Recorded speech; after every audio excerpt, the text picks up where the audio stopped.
안녕하십니까. 지식산업센터 전문기업 지산엔 박희성 대표입니다.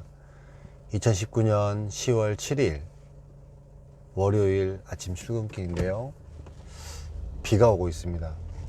가을비인데 이 비가 그치면 굉장히 추워질 것 같은 느낌이 드는 그런 비입니다.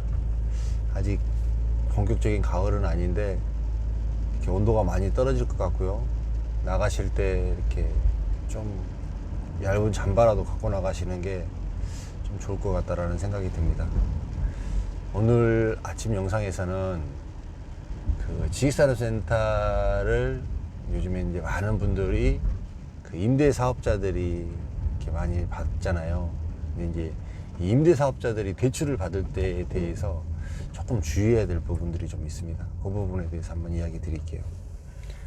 무슨 말이냐면 이 지식산업센터는 이제 기존의 모든 기업체들에게 시설 자금으로 빌려주는 그 잔금이었습니다. 이게 1금융권에서 이 지식산업센터를 담보로 시설 자금 명목으로 70%, 80%를 대출을 해줬습니다. 이게 이제 일반 개인이 임대 사업을 하더라도 똑같은 개념으로 이렇게 적용이 되었는데요. 은행에서 바라보는 것은 뭐냐면 그냥 똑같이 바라보는 것이 아니라 지식산업센터를 이제 개인이 임대사업 목적으로 취득을 할 때도 맨 처음 부분에서는 그 사업자 등록증을 만들어서 지식산업센터에 입주할 수 있는 업종으로 만들어서 그렇게 분양을 받잖아요. 그 자체를 그 사람을 일반 개인의 임대사업으로 보지 않고 그냥 그 지식산업센터에 들어올 수 있는 기업체가 분양을 받는 것으로 이렇게 간주를 하는 거예요. 그러다 보니까 그 아직 사업은 시작하지 않았고 사업 실적은 없지만 이 사업을 이렇게 준비해 나아갈 예비 기업이다라고 이렇게 평가를 보기 때문에 실적이 없는 기업에 대해서는 개인 신용만으로 평가를 해서 이렇게 대출을 해주게 됩니다. 근데 이제 이거를 이제 은행에서도 암암리에는 알죠. 알긴 알더라도 대외적으로 이렇게 이야기를 할 때는 은행에 가서 대출 심사를 받고 상담을 받을 때는 저는 여기 지식산업센터를 사서 임대 사업을 하려고 이거를 샀습니다라고 그렇게 굳이 이야기를 할 필요가 없다는 겁니다. 그렇게 이야기를 하시면 안 된다라는 거예요. 왜 그러냐면 은행에서 볼 때요, 이 지식산업센터라는 것 자체가 원래 기업체가 시설자금 목록으로 기업체한테 빌려주던 자금이었는데 이거를 부동산 임대사업자도 똑같이 적용해서 이렇게 대출을 해주게 되면 문제성이 있잖아요. 그렇기 때문에 그 부동산 이걸 그냥 임대사업을 한다라고 이야기를 할 필요가 없어요. 왜 그러냐면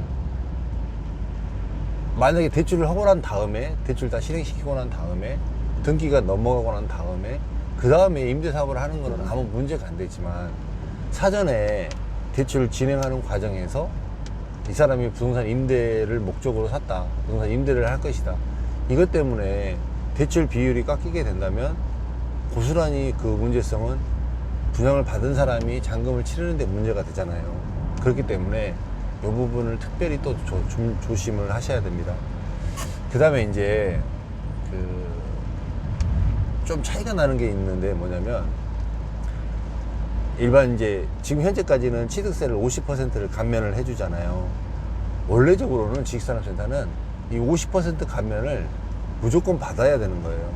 근데 그 산업단지 안에, 서울 디지털 산업단지 안에 같은 경우에는 미리 처음부터 이렇게 산업단지 공단에다가 입주 심사를 내므로 인해서 그 입주 계약서 자체가 등기 서류에 필요하다고 이야기를 드렸습니다. 그 입주 서류가 없으면 등기가 나질 않아요. 법무사가 등기 처리를 하고 이거를 그 소유권 이전을 하는 데 있어서 산업단지 공단에 그 입주 계약서가 필수적인 요소가 되는 그 서류가 되는 것입니다. 그렇기 때문에 서류가 들어오고 나면 무조건적으로 산업단지 공단 안에는 일단적으로 50%에 대한 이 취득세를 감면을 먼저 받고 그러고 난 다음에 나중에 임대사업을 하게 되었을 경우에는 그거를 자진납부를 하는 개념으로 가야 되는 거고요. 그 다음에 이 산업단지 공단이 아니고 그 외의 지역, 나머지 지역 같은 경우는 이제 원래 정상적인 법상으로는 취득세를 감면을 받고 납부를 하는 게 맞지만 이게 요즘에는 굉장히 많이 또 편법으로 많이 돌아가는 것 같아요.